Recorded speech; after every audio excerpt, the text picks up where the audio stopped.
오늘 우리가 함께 나눌 말씀은 에베소서의 말씀입니다. 누가 장난스럽게 얘기하더라고요. 아이를 갖고 싶으면 이 성경책을 꼭 읽어야 된다고, 에베소서 이 책을 읽어야 된다고 얘기하는 분이 계시더라고요. 웃자고 얘기한 거고요. 우리 이 시간에 우리 앞뒤 옆으로 한번 인사 나누도록 하겠습니다. 당신이 너무 보고 싶었습니다. 이렇게 인사 나누도록 할게요. 당신이 너무 보고 싶었습니다.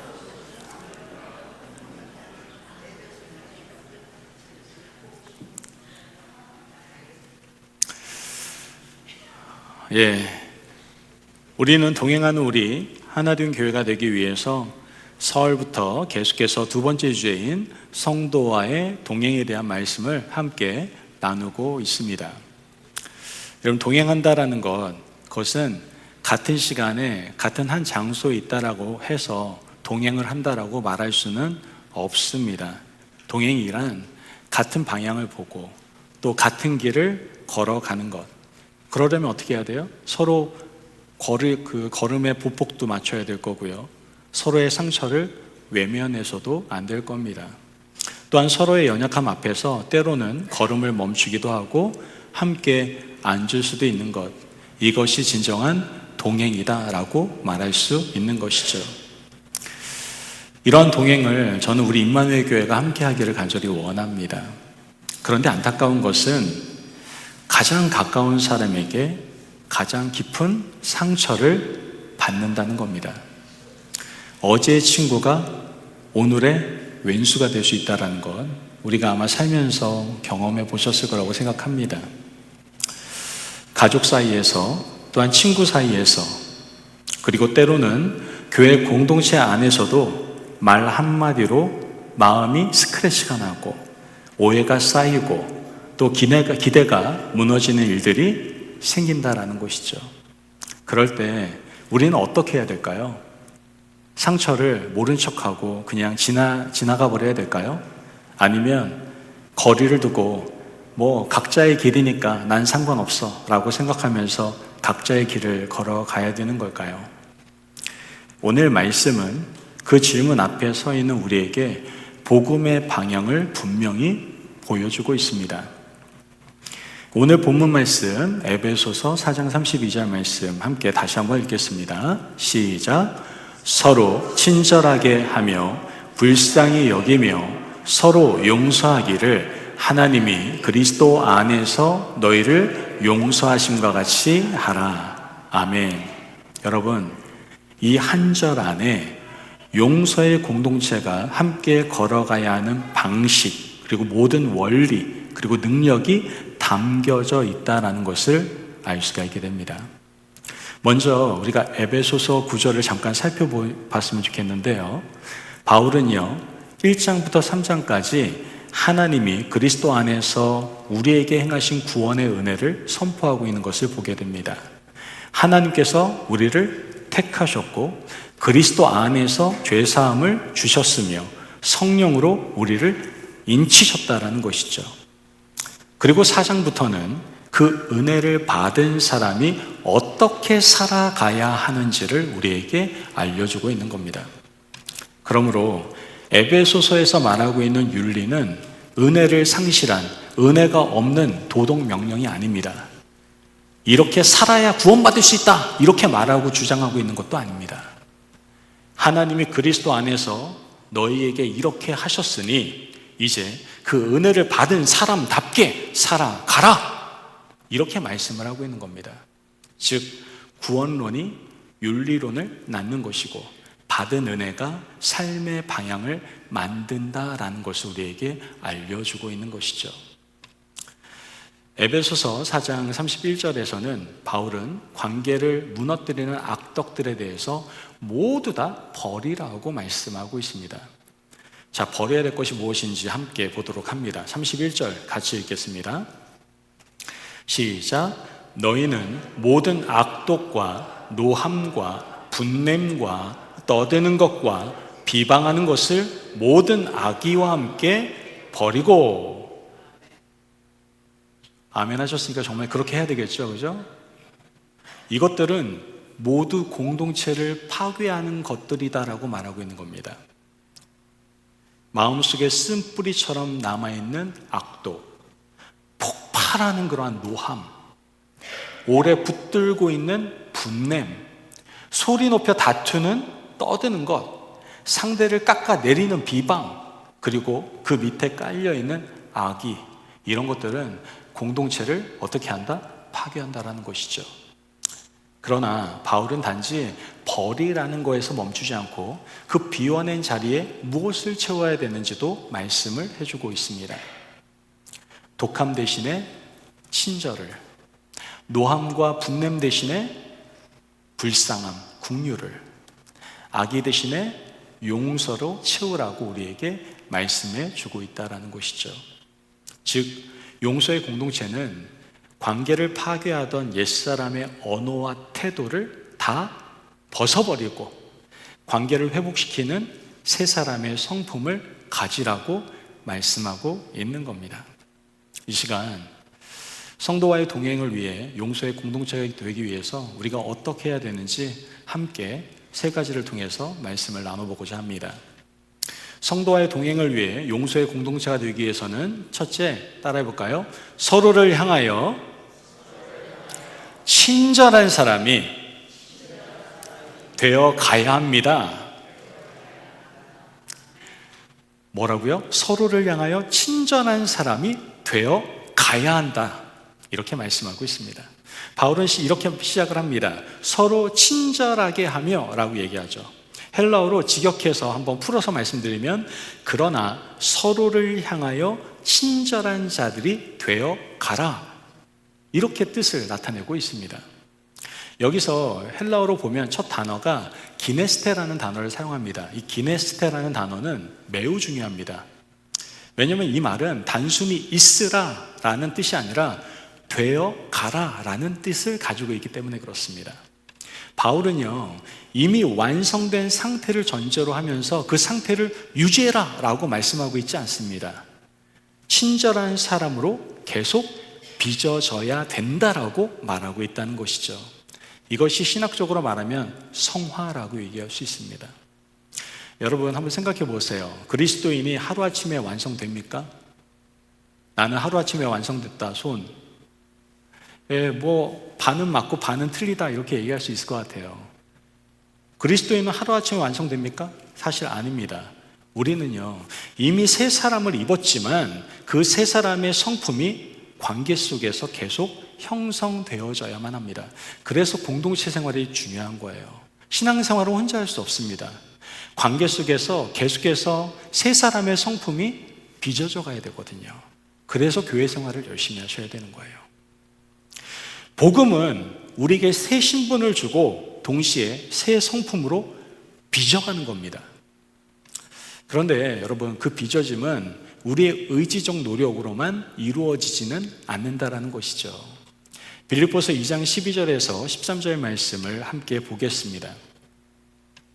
시작. 그러므로 나의 사랑하는 자들아, 너희가 나 있을 때뿐 아니라 더욱 지금 나 없을 때에도 항상 복종하여 두렵고 떨림으로 너희 구원을 이루라. 너희 안에서 행하시는 이는 하나님이시니 자기의 기쁘신 뜻을 위하여 너희에게 소원을 두고 행하게 하시나니. 아멘. 여러분, 우리가 새 사람이 되어 가는 것은, 다시 한번 말씀드릴까요? 우리가 새 사람이 되어 가는 것은 내 의지적인 노력뿐만이 아니라 그 전에 성령께서 우리 안에서 행하시기 때문에 가능한 것이다 라는 것이죠. 성령께서 내 안에서 행하시기 때문에 우리가 친절한 사람이 되어갈 수 있다라는 겁니다. 에베소서 4장 30절에서 성령을 근심하게 하지 말라라고 명령을 한 다음에 바로 이어서 친절의 명령이 나오는 것은요, 어떻게 보면은 우연이라고 할 수 없는 겁니다. 친절한 사람이 되어가는 것은 성령의 역사와 우리의 순종이 함께 이루어지는 아름다운 성화의 길이다라는 것이죠. 여러분, 인치심을 받았습니까? 의롭다함 받았습니까? 그렇다면 성화의 길을 걸어가셔야 됩니다. 그러나 그 성화의 길은 내 열심과 의지와 노력으로 되는 것이 아닙니다. 그 친절한 삶이라는 것은, 그렇게 되어가는 것은 내 힘으로 되는 것이 아닙니다. 성령의 역사와 우리의 순종을 통해서 성화의 길이 아름답게 되어져 간다는 것이죠. 그러므로 여러분, 친절이라는 것은요, 타고난 성격만의 문제가 아니다라는 것을 기억하셔야 될 필요가 있습니다. 어떤 사람은 좀 원래 부드럽고 어떤 사람은 원래 좀 무뚝뚝할 수 있잖아요. 특히 제가 지역적인 연고를 따지면서 무시하는 거 아니니까 오해하지 마세요. 그냥 대체적으로. 그러니까 우리 경상도 분들 같은 경우는 좀 무뚝뚝하잖아요, 솔직히. 그죠? 예, 아무 말도 안 하고 들어도 잘 그러고 그렇잖아요. 여러분, 제가 말씀드리고 싶은 것은 바울이 말하는 친절은요, 단순한 성격의 문제가 아니다라는 걸 말씀드리고 싶은 거예요. 이것은 복음 안에서 되어가야 할 새 사람의 성품이다라는 것을 우리가 알 필요가 있다는 것이죠. 무뚝뚝한 사람도요, 그리스도 안에서 친절한 사람으로 빚어져 가야 되고요, 상처 때문에 거칠어진 사람도 은혜 안에서 부드러워져야 되는 거고요, 분노에 익숙한 사람도 성령 안에서 다른 사람에게 유익한 사람이 되어 가야 한다라는 것이죠. 목사님, 내가 이렇게 생긴 걸 어떻게 해요? 이렇게 말하지 말란 말이에요. 성령 안에서. 성령 안에서 새 사람으로 변화되어져 가야 된다는 것이죠. 바울은 그 친절이 누구를 향해야 된다라고 말씀합니까? 서로를 향해라 라고 말씀하고 있다는 거예요. 친절은 혼자 마음속에 가지고 있는 덕목이 아닙니다. 서로를 향해 움직이는 성품이라는 것이죠. 내 안에만 머무는 좋은 생각이 아니라 다른 사람에게 실제로 닿는 태도와 행동이 바로 친절입니다. 또한 바울이 말하는 이 친절은요, 헬라어로 크레스토이라는 단어를 사용하는데, 이 크레스토이라는 친절은 그냥 예의 바른 정도를 말하는 게 아니라 유익한, 선한, 도움이 되는 이라는 뜻을 가지고 있습니다. 즉, 성경적인 친절이란 무엇입니까?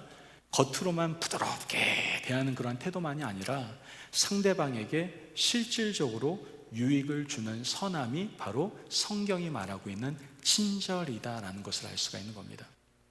다른 사람에게 부담스럽게 아니면 짐스럽게 만들지 않고 그 사람에게 은혜로운 방향으로 다가가는 태도, 그게 바로 친절이라는 거예요. 어떤 분은 친절이라고 하면서 상당히 부담스럽게 하시는 분들이 있어요. 그거는 성경적인 친절은 아닙니다. 친절이라는 것은 내가 유익한 게 아니라 누가 유익한 거? 상대방을 유익하게 해주는 것이 바로 친절이다라는 것을 성경은 말해주고 있다는 것이죠. 여러분, 이 크레스토이라는 단어는 하나님의 성품과도 연결이 되어 있습니다. 로마서 2장 4절 말씀을 보면 같이 한번 읽어볼까요? 시작. 혹 내가 하나님의 인자하심이 너를 인도하여 회개하게 하심을 알지 못하여 그의 인자하심과 용납하심과 길이 참으심이 풍성함을 멸시하느냐. 자, 여러분, 여기서 인자하심이라는 이 단어가 같은 어휘 계열입니다. 이 크레스토이라는 단어와 같은 어휘 계열이에요. 하나님은요, 죄인을 즉시 심판하는 방식으로 대하셨습니까? 대하지 않으셨습니까? 대하지 않으셨어요. 오래 참으시고 인자하게 대하시며 회개로 이끌어 주셨습니다. 그렇다면 성도의 친절은 이러한 하나님의 친절을 반영할 수 있어야 되는 거예요.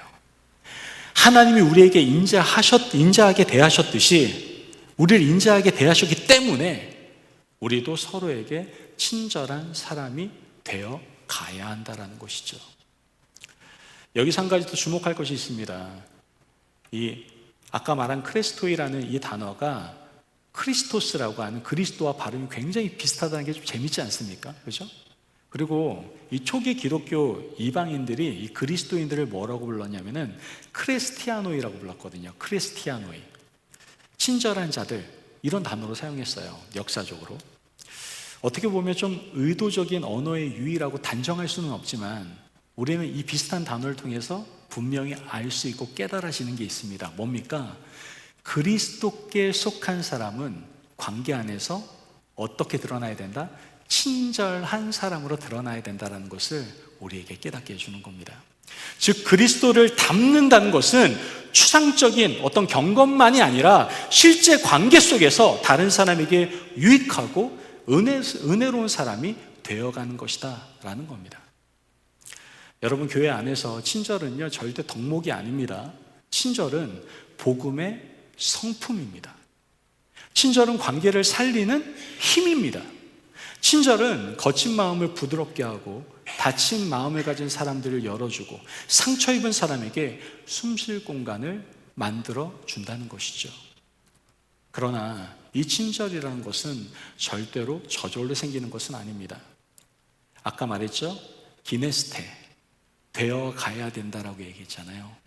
성령 안에서요 우리는 매일 배워가야 됩니다. 말투도 배워야 되고요, 표정도 배워야 되고 상대를 대하는 방식도 배워야 하는 겁니다. 내가 옳다는 확신이 있을 때에도 친절해야 되고요, 내가 상처받았을 때에도 거칠어지는 그러한 길을 또한 말을 거절할 수 있어야 된다라는 것이죠. 여러분, 되어 가십시오. 저는요, 제가 예전에 한국에 사역할 때 한 전도사님하고 같이 얘기 나눈 적이 있어요. 오땡땡 전도사님이신데, 여자 전도사님이신데요, 얼굴이 천사야. 이분한테만 가면 그냥 다 품어줄 것 같아요. 엄마 품처럼 다 품어줄 것 같아요. 그래서 제가 한 번은 그 전사님한테 물어봤어요. 전사님, 어떻게 그렇게 얼굴이 자상하세요? 전 정말 전사님만 보면 마음이 편안해져요. 이렇게 말을 했어요. 그랬더니 전사님 그런 얘기를 하더라고요. 내가 처음부터 그런 사람은 아니었다고. 나 되게 차가운 사람이었다고. 그래서 사람들이 자기만 만나면 얼었대요. 너무 차가워서. 근데 자기가 전도사잖아요. 그래서 이렇게 하면 안 되겠다 싶어서 하루에 거울을 보고 100번씩 웃었대요. 계속 웃었대요. 인자한 표정을 만들고 웃었대요. 그러니까 그렇게 만들어지더라고요. 근데 그게 자기 열심이 아니죠. 성령께서 야, 하나님의 사람이 그런 표정 지으면 안 돼, 이런 마음 주시니까 그렇게 연습한 거 아니겠습니까? 저는 연습 안 할까요? 저 연습해요. 느끼신 분은 계실 수 있는데 제가 좀 가만히 있으면은 왠지 화가 났다라고 느끼는 분들이 계세요. 심지어 저희 아내도 가끔 저를 보고 화나냐고 물어보거든요. 근데 저 절대 화난 거 아니고, 제가 일부러 화난 얼굴을 보려고 저도 거울을 보면서 웃어요. 빵긋. 빵긋 웃는다니까요. 여러분, 성령 안에서 배워야 되고요, 그렇게 되어 가야 됩니다. 여러분, 독함을 버리고 노함을 내려놓고 성령 안에서 새 사람의 성품으로 빚어져 가야 된다라는 것이죠. 그러므로 용서의 공동체가 되기 위해서 서로를 향하여 친절한 사람으로 되어 가시는 저와 여러분이 되시기를 바랍니다. 아멘. 우리가 성도와의 동행을 위해서 용서의 공동체가 되기 위해서 두 번째 알아야 될 것은 무엇이냐? 따라해 볼까요? 서로를 불쌍히 여기며 용서해야 합니다. 믿으시면 아멘. 여러분, 서로를 불쌍히 여기며 용서하셔야 돼요. 바울은 이어서 말합니다. 불쌍히 여기며 서로 용서하기를 이렇게 얘기합니다. 여기서 불쌍히 여기며라는 단어 안에, 이 헬라어 단어 안에 스플랑크논이라는 단어가 들어가 있어요. 이 스플랑크논, 제가 예전에 한번 말씀드렸는데 이게 내장, 마음 깊은 곳이다라는 뜻을 가지고 있다라고 말씀을 드렸어요. 자, 불쌍히 여긴다라고 하는데 내장? 마음 깊은 곳이 왜 들어가 있지? 이렇게 생각할 수 있는데, 고대 사람들은요, 깊은 감정과 연민이 내장 깊은 곳에서 나온다라고 생각을 했어요. 단순히 머리로만 아픈 게 아니라 내 마음속부터 시작된다라고 얘기를 했다라는 거죠. 우리 말에도 비슷한 표현이 있지 않습니까? 막 뭔가 일이 잘 안 풀려. 그러면 뭐라고 얘기해요? 속이 탄다, 속이 타. 막 이렇게 얘기하잖아요. 그죠? 그리고 뭐 안 좋은 일이나 가슴 아픈 일이 있으면 내 마음이 너무나 저려. 이렇게 말하잖아요. 그죠? 어떤 고통은 머리로만 이해되는 것이 아닙니다. 마음 깊은 곳, 몸 깊은 곳에서 함께 느껴진다라는 거죠. 바울이 말하는 긍휼이란 이런 걸 얘기하는 거예요. 마음 깊은 곳, 이곳에서부터 오는 그 감정을 말하는 겁니다. 예수님께서도 무리를 보시고 어떻게 말씀하십니까? 불쌍히 여기셨다라고 말씀을 하시거든요. 불쌍히 여기셨다. 이것도 같은 단어를 사용하고 있습니다. 여기서 바울이 에베소 교인들에게 불쌍히 여겨야 한다고 명령할 때 그것은 다른 것이 아니라 바로 그리스도의 긍휼, 불쌍한 마음을 공동체 안에 그대로 반영해야 된다라고 명령하고 있다라는 것을 우리는 알아야 되는 겁니다. 여러분, 긍휼은요, 차가운 판단이 아닙니다. 상대의 아픔을 멀리서 평가하는 것이 아니라 저 사람 왜 저래? 도대체 왜 그런지 이해가 안 가. 이렇게 분석만 하는 것이 아닙니다. 긍휼은 타인의 고통이 내 안에 울림을 만드는 겁니다. 그 사람의 아픔 앞에서 내 마음 깊은 곳이 움직이는 것, 이게 바로 불쌍히 여기는 마음이다라는 것이죠. 여러분, 그렇다고 해서 긍휼이 죄를 죄가 아니라고 말하거나 악을 가볍게 여기는 것은 절대 아닙니다. 잘못된 관계를 무조건 이전 상태로 되돌리는 것, 그런 뜻을 가지고 있는 것도 아닙니다. 긍휼은 죄를 가볍게 여기지 않으면서도 그 사람을 포기하지 않는 것, 이것이 바로 긍휼이고 불쌍히 여기는 마음입니다. 죄는 죄로 보되 그 사람을 하나님의 은혜가 필요한 사람으로 보는 것이죠. 여러분, 문제가 있으니까 사람 바라볼 때 문제 없는 사람이 세상에 어디 있어요? 죄 없는 사람이 세상에 어디 있습니까? 문제 보세요. 문제는 문제로만 보세요. 그리고 더 깊은 존재를 바라보세요. 이게 바로 긍휼히 여길 수 있는 사람, 불쌍히 여길 수 있는 사람의 마음이다라는 것이죠. 바울은요, 이 긍휼, 이 불쌍함은 여기는 마음에서 한 걸음을 더 나아갑니다. 뭐 하라고 얘기해요? 서로 용서해야 된다라고 얘기하고 있어요.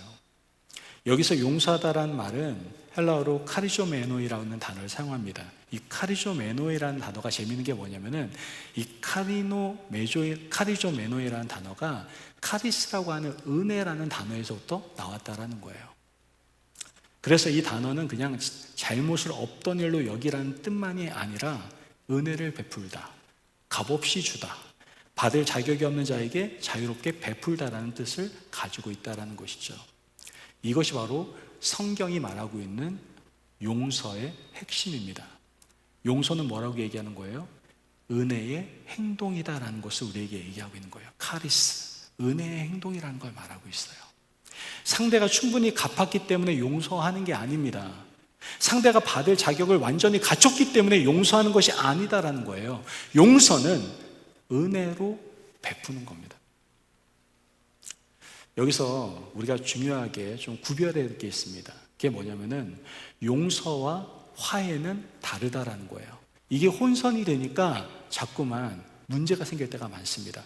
용서와 화해는 구별돼야 됩니다.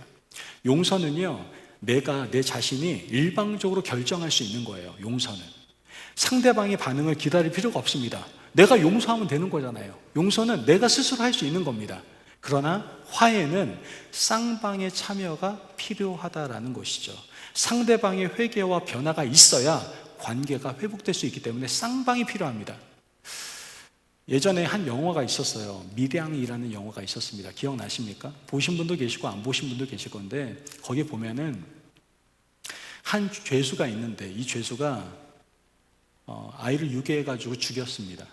그리고 그 피해자 엄마는 정말 힘든 나날들을 보내게 되죠. 그러다가 예수님을 믿게 됩니다. 교회 생활을 하게 돼요. 그래서 이제 이 사람을 용서해줘야 되겠다 싶어가지고 교도소를 찾아옵니다.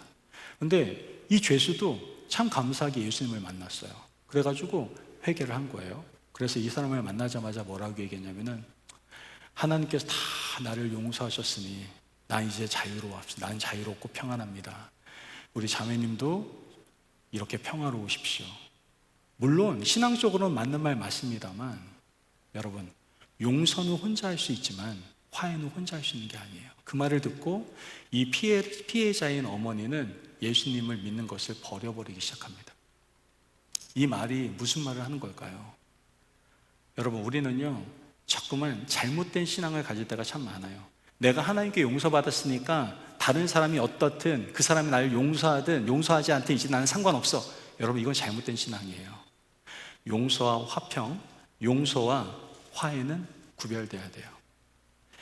로마서 12장 18절 말씀을 보면 뭐라고 얘기하냐면, 할 수 있거든 너희로서는 모든 사람과 더불어 화평하라, 이렇게 얘기해요. 할 수 있거든이란 말이 굉장히 중요합니다. 이 화평이 항상 내 결정만으로 이루어진 것이다? 아니다. 아니다라는 것을 바울 스스로도 인정하고 있는 겁니다. 성경적 용서는 악을 악이 아니라고 말하지 않습니다. 다만 그 악을 내 안에서 끝없는 복수와 악의 채무로 붙들지 않기로 내가 일방적으로 결정을 하는 것이죠. 내 스스로 결정할 수 있는 겁니다. 그러나 화해는 좀 다를 수 있다는 것이죠. 여러분, 용서는 감정만이 아닙니다. 감정은 늦게 따라올 수도 있어요. 어떤 상처는 오래 아플 수도 있거든요. 그러나 바울이 말하는 용서는 은혜의 결정입니다. 상대방이 내게 진 빚을 계속 붙들고 복수의 권리로 삼지 않겠다라는 결정인 것이고, 그 사람을 향한 악의와 비방과 독함을 내려놓겠다라는 결정인 겁니다. 하나님께 심판을 맡기고 나는 은혜의 길로 나아가겠다라는 결정인 것이죠. 용서는 이렇게 자기 스스로 할 수 있는 겁니다. 로마서 12장 19절 말씀을 보면 원수 갚는 것이 내게 있으니 내가 갚으리라. 용서는 정의를 절대로 포기하는 것이 아닙니다. 심판의 권리를 누구에게 돌리는 거예요? 하나님께 돌리는 것이 바로 용서다라는 것이죠. 그리고 지금 얘기했던 그 용서, 카리조메노이라는 단어는 현재 분사입니다. 이거는 용서가 단번에 끝나는 한 번의 사건이 아니라 어떻게 해야 된다? 반복적이고 지속적인 실천이다라는 것을 우리에게 알려주고 있는 겁니다. 우리는 한 번 용서했다고 생각했는데 어때요? 다시 마음에서 스물스물 올라오잖아요. 아, 괜찮았는데 얼굴 보니까 또 짜증나기 시작해, 막 열받기 시작하고 이러지 않습니까? 지난 일이 다시 기억나고 분노가 다시 일어나고 마음속에 다시 그 사람을 정죄하고 싶을 때가 있습니까? 없습니까? 아니, 솔직해지자고요. 있잖아요. 저도 있어요. 그때 우리는 어떤 선택을 해야 됩니까? 다시 용서의 선택을 해야 되는 겁니다. 예수님께서 베드로에게 뭐라고 얘기합니까? 7번을 70번까지라도 용서하라고 말을 합니다. 여러분, 그런데 이것은 숫자를 세라는 말이 절대 아니에요. 용서를 계산의 문제로 만들지 말라는 뜻인 겁니다. 그런데 가끔 용서하는 분들 중에 이런 분들이 있어요. 야, 내가 널 몇 번 용서해줘야 돼 도대체? 내가 얼마나 많이 용서해줬어? 이렇게 말하면서 더 이상 용서 안 해, 이런 분도 계시고, 또 어떤 지혜롭고 이성적인 분들은 3아웃제를 이렇게 시행하는 분들이 있어요. 내가 한 번 봐줬어, 2번 남았다. 2번 너 걸렸어, 이제 마지막 한 번 남았어. 3번 딱 걸리면은 야, 너 삼진 아웃이야, 끝. 그리고 관계 끊어버리는 분들이 계세요. 여러분, 이거는 계산하고 있는 거예요. 용서는 계산의 문제가 아니라니까요. 여러분, 우리는 서로 용서해야 됩니다. 왜냐하면 교회는 완전한 사람들이 모인 곳이 아니기 때문에 그래요. 교회는 용서받은 죄인들이 모인 공동체가 교회입니다. 그래서 교회 안에서는 상처가 생길 수가 있어요, 여러분. 목사 때문에 상처받을 수도 있고요, 성도가 목사 상처 줄 수도 있고요, 성도가 성도끼리 상처 줄 수 있고요, 사역자끼리도 상처받을 수 있어요. 말 때문에 상처받고, 오해 때문에 멀어지고, 기대가 무너져서 실망하고, 서로의 연약함 때문에 마음이 상할 수가 있습니다. 그러나 그때 우리는 세상처럼 독함과 노함과 비방으로 반응해서는 안 된다는 것이죠. 그때 우리가 마지막 찬양도 했지만 받은 은혜를 기억해야 되는 겁니다. 불쌍히 여기고 용서의 길을 걸어가야 되는 것이죠. 용서는 관계 회복의 문을 여는 복음의 행동입니다. 그러므로 용서의 공동체가 되기 위해서 서로를 불쌍히 여기며 용서할 수 있는 저와 여러분이 되시길 간절히 바랍니다. 아멘. 마지막으로 우리가 용서의 공동체가 되기 위해서 어떻게 해야 됩니까? 하나님이 그리스도 안에서 베푸신 용서에 뿌리를 두어야 됩니다. 한번 따라해볼까요? 하나님이 그리스도 안에서 베푸신 용서에 뿌리를 두어야 합니다. 믿으시면 아멘. 여러분, 이제 바울은요, 이 모든 명령의 근거를 우리에게 말해주고 있습니다. 하나님이 그리스도 안에서 너희를 용서하신 것 같이 해라. 이 부분이 에베소서 4장 32절에 어떻게 보면 가장 중요한 중심입니다. 바울은요, 야, 착한 사람이 돼야 돼 라고 말하지 않았습니다. 성격이 좋게 좀 살아봐 라고 말하지 않았고요. 분쟁이 생기면 교회 분위기가 좀 나빠지니까 서로 좀 참고 좀 살아라 이렇게 말하지 않았습니다. 바울의 근거는요, 훨씬 더 깊습니다. 뭐라고 얘기합니까? 하나님이 그리스도 안에서 너희를 용서하셨다. 그러므로 너희도 서로 용서해라 라고 말하고 있다는 것이죠. 여기서 순서가 중요합니다. 우리가 먼저 용서해서 하나님께 용서받은 것이 아닙니다. 하나님이 먼저 우리를 용서하셨기 때문에 우리는 서로 용서하는 삶으로 부름을 받게 된 겁니다. 어떻게 보면 우리의 용서가 하나님 용서의 조건이 아니라 하나님의 용서가 인간의 용서의 근거가 되고 있다는 것을 우리는 알 수가 있는 것이죠. 골로새서 3장 13절 말씀에서도 같은 원리를 또 우리에게 말해주고 있습니다. 제가 읽어드립니다. 누가 누구에게 불만이 있거든 서로 용납하여 피차 용서하되 주께서 너희를 용서하신 것 같이 너희도 그리하고. 아멘. 이것이 바울신학 전체에 일관된 복음 논리입니다. 여러분, 이 말 들으니까 왠지 좀 마음이 무겁지 않습니까? 하나님처럼 용서해야 돼? 이거 가능한 거야? 내가 어떻게 하나님처럼 용서할 수 있을까? 우리가 우리를 너무나 잘 알잖아요. 우리의 마음이 얼마나 밴댕인지 알잖아요. 그렇죠? 우리 마음 너무나 좁고 또한 우리의 사랑은 약하고 우리의 감정이 너무나 쉽게 상하지 않습니까? 어떻게 내가 하나님처럼 용서할 수 있을까? 그러나 바울이 말하는 핵심은요, 불가능한 도덕적 요구를 하는 것이 아닙니다. 하나님이 이미 너희를 용서하셨으므로 그 용서의 은혜 안에서 너희도 용서할 수 있다라는 것을 말해주고 있는 겁니다. 받은 용서가 용서의 능력을 낳는 것이고 받은 은혜가 베푸는 은혜를 낳게 되는 겁니다. 그래서 세상에서 이런 말 많이 하잖아요. 사랑 많이 받으라고. 그러니까 우리도 교회 안에서 사랑 많이 해주셔야 돼요. 왜냐하면 사랑 많이 받은 사람이 사랑을 많이 베풀 줄 안대요. 그런 말 많이 들어보셨죠? 성경도 똑같습니다. 받은 용서가 많은 사람은요, 그 용서의 능력을 낳을 수밖에 없고요, 받은 은혜가 너무나 많은 사람은 베푸는 은혜를 낳을 수밖에 없는 겁니다. 내가 얼마나 큰 용서를 받았는지를 정말 아는 사람은요, 다른 사람에게 용서의 문을 닫을래야 닫을 수가 없다라는 것이죠. 예수님께서 말씀하신 무자비한 종의 비유가 이것을 너무나 잘 보여주고 있습니다. 여러분, 무자비한 종의 비유 아시죠? 어떤 종이 임금에게 큰 엄청난 빚을 졌어요. 성경에 보니까 이걸 환산해 보니까 도저히 갚을 수 없는 큰 빚을 졌습니다. 그런데 그 임금이 그 자를 불쌍히 여겨서 빚을 모두 다 탕감해 줬습니다.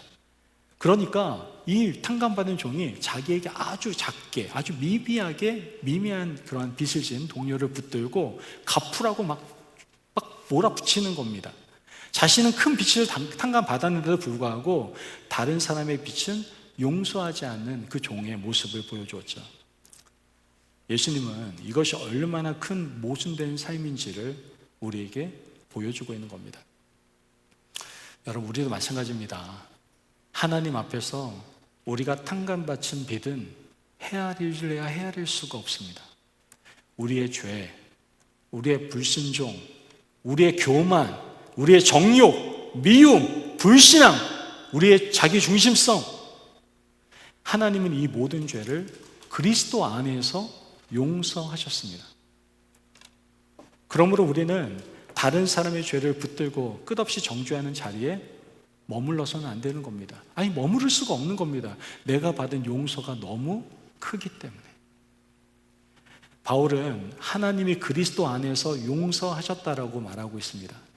하나님의 용서는 추상적인 마음의 호의가 아닙니다. 그냥 하늘에서 그래 괜찮다 이렇게 말하고 끝난 것이 아닙니다. 그리스도의 십자가와 피 흘림 안에서, 그리스도의 연합 안에서 이루어진 용서다라는 것을 우리는 반드시 기억해야 됩니다. 에베소서 1장 7절은 이렇게 말합니다. 우리는 그리스도 안에서 그의 은혜의 풍성함을 따라 그의 피로 말미암아 속량 곧 죄사함을 받았느니라. 아멘. 우리가 받은 용서의 근거는 뭡니까? 그리스도의 피입니다. 십자가입니다. 하나님은 죄를 가볍게 절대로 여기시지 않습니다. 그 무게를 그리스도께 담당하게 하시고 우리를 용서해 주신 겁니다. 그러므로 우리가 누군가를 용서할 때 그것은 죄가 아무것도 아니라고 말하는 것이 아닙니다. 오히려 십자가를 바라보는 것이죠. 죄는 심각합니다. 그래서 그리스도께서 피를 흘리신 겁니다. 그러나 그 피가 충분합니다. 그래서 용서가 우리가 가능한 것이죠. 십자가는 내가 받은 용서의 자리이며 동시에 내가 용서할 수 있는 힘을 얻는 자리이다라는 것이죠. 여러분, 코리 텐 붐이라는 여성이 계십니다. 이 코리 텐 붐이라는 여성은 2차 세계대전 중에 유대인들 있잖아요. 막 학살당하고 어려움 당하니까 이들을 몰래 숨겨줬어요. 나치로부터 이렇게 숨겨주다가 나치에게 체포를 당하게 됩니다. 그래서 강제 수용소에 들어가서 극심한 고통과 어려움을 겪게 되죠. 그리고 그 수용소 안에서 사랑하는 언니 배 씨가 세상을 떠나게 됩니다. 얼마나 힘들고 고됐으면 세상을 떠나게 돼요. 전쟁이 끝난 후에 이 코리 여성은 독일 전역을 다니면서 하나님의 용서와 사랑을 전하는 사역을 하게 됩니다. 그런데 어느 날 이 독일 뮌헨에서 집회를 마쳤는데 한 남자가 그녀를 보면서 다가오는 거예요. 그리고 코리는 그 순간 그 자리에서 얼어붙게 됩니다. 왜일까요? 수용소에서 가장 잔인하게 굴었던 그 죄수, 간수 중에 한 명이 자기에게 다가오고 있는 겁니다. 그 남자는 그리스도인이 되었다면서 손을 내밀었습니다. 그리고 제발 용서해 주시겠습니까? 라고 이야기를 했죠. 코리 여사는 그 손을 잡을 수가 없었다고 합니다.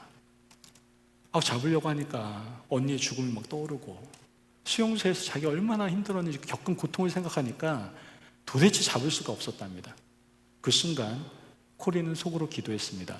주님, 저는 이 사람을 용서할 수가 없습니다. 아니, 용서할래 할 수가 없습니다.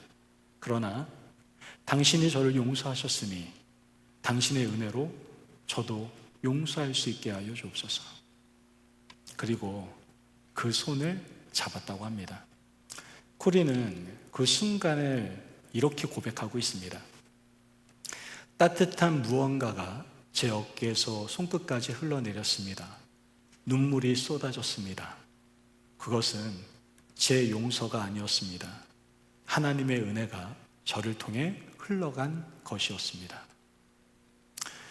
코리 텐 붐 여사는 이렇게 말을 남겼습니다. 용서는 감정이 아닙니다. 하나님의 은혜를 흘려보내는 통로가 되기로 결정하는 것입니다. 이렇게 말을 합니다. 받은 용서가 베푸는 용서의 힘으로 나타나게 되는 것을 우리는 볼 수가 있게 되는 것이죠. 여러분, 하나님의 용서와 우리의 용서는 분명 다릅니다. 하나님의 용서는 완결, 정말 모든 것이 이루어진 용서를 말한다고 한다면 우리의 용서는 매일 계속 실천되어져야 되는 삶을 말을 하고 있는 겁니다. 하나님의 용서가 단번에 완결된 어떤 칭의와 같다라고 한다면 우리의 용서는 매일 새롭게 선택해야 되는 성화의 삶과 같다라고 할 수 있는 것이죠. 즉 이미 받은 완결된 용서인 칭의가 매일 베푸는 용서, 즉 성화를 가능하게 하고 있다는 것을 알 수가 있게 되는 겁니다. 여러분, 우리가 용서하지 못할 때가 있어요. 마음이 너무 아프고 너무 억울하고 상대가 너무나 큰 상처를 줬을 때 용서하지 못할 때가 있어요. 저도 그럴 때가 있거든요. 정말 나에게 너무나 큰 상처를 주고 나뿐만 아니라 내 주위에 있는 사람이 상처를 줬어? 정말 용서가 안 돼. 이런 마음이 들 때가 있습니다. 그때 억지로 감정을 꾸미라고 제가 말하는 것이 아닙니다. 그러나 그때 어떻게 해야 됩니까? 십자가 앞에 서야 되는 겁니다, 여러분. 내가 하나님께 어떻게 용서를 받았는지를 좀 봐야 되는 겁니다. 하나님이 그리스도 안에서 나를 어떻게 용서하셨는지를 기억해야 되는 겁니다. 하나님 앞에서 우리가 탕감받은 빚은요, 헤아릴래야 헤아릴 수가 없습니다. 우리의 죄, 불순종, 교만, 자기중심성을 하나님은 그리스도 안에서 모두 다 용서해 주셨습니다. 그 용서를 받은 우리는 다른 사람의 죄를 붙들고 끝없이 정죄하는 자리에 머물러야 머물 수는 없는 것이죠. 그러므로 용서의 공동체가 되기 위해서 하나님이 그리스도 안에서 베푸신 은혜에 그 용서에 뿌리를 두실 수 있는 저와 여러분이 되시길 주님의 이름으로 축복합니다. 아멘. 여러분, 이 성도와의 동행을 위해 용서의 공동체가 되기 위해서 우리는 어떻게 해야 될까요? 먼저 서로를 향하여 친절한 사람으로 되어 가야 합니다. 친절한 사람이란 무엇입니까? 상대방에게, 서로에게 유익을 주는 사람입니다. 내 친절이면 안 돼요. 난 친절했는데, 이게 아니라 상대에게 유익을 줄 수 있는 선함이 되어야 된다는 것이죠. 또한 서로를 불쌍히 여기며 용서하셔야 됩니다. 주님께서 우리를 불쌍히 여기셨듯이 주님이 우리를 불쌍히 여기셨던 것처럼 우리도 불쌍히 여기며 용서해야 된다는 것이죠. 마지막으로 하나님이 그리스도 안에서 베푸신 용서에 우리가 뿌리를 두어야 됩니다. 내 받은 은혜가 커서 우리도 그 용서가 가능할 수 있다는 것이죠. 여러분, 복음은 우리의 관계 안에서 드러나야 합니다. 하나님께 용서받은 사람이 여전히 독함과 노함과 비방 안에 머물 수는 없어요. 그리스도 안에서 은혜를 받은 사람은 다른 사람에게 은혜의 문을 닫아버리는 삶에 절대로 머무를 수가 없다는 것이죠. 우리는 용서받은 자처럼 어떻게 해요? 서로 용서해야 됩니다. 우리는 친절한 사람으로 되어 가야 합니다. 우리는 불쌍히 여기는 사람으로 되어 가야 합니다. 우리는 서로 용서하는 사람으로 되어 가야 합니다. 그 이유는 단 하나입니다. 하나님이 그리스도 안에서 우리를 먼저 용서하셨기 때문입니다. 이것이 복음의 삶이 되는 방식이에요. 받은 은혜가 베푸는 은혜가 되는 겁니다. 받은 용서가 용서하는 삶이 되는 것입니다. 십자가에서 흘러온 은혜가 우리의 말과 태도와 관계 속에서 흘러가는 겁니다. 오늘 우리도 이 말씀에 순종합시다. 독함을 버립시다. 노함과 분냄을 내려놓읍시다. 비방과 악의를 철저하게 거절합시다. 그리고 서로에게 이제 친절합시다. 서로를 불쌍히 여깁시다. 서로 용서합시다. 하나님이 그리스도 안에서 우리를 용서하신 것 같이 그렇게 합시다. 바울의 말씀은 오늘 우리에게 분명히 말하고 있습니다. 하나님이 그리스도 안에서 너희를 용서하신 것 같이 하라. 이것이 새 사람의 삶이고 그리스도인의 관계이며 복음이 공동체 안에서 열매 맺는 방식입니다. 그리고 우리가 추구하는 용서의 공동체의 모습일 겁니다. 이 말씀을 기억하시며 순종하실 수 있는 저와 여러분이 되시길 주님의 이름으로 축복합니다. 아멘.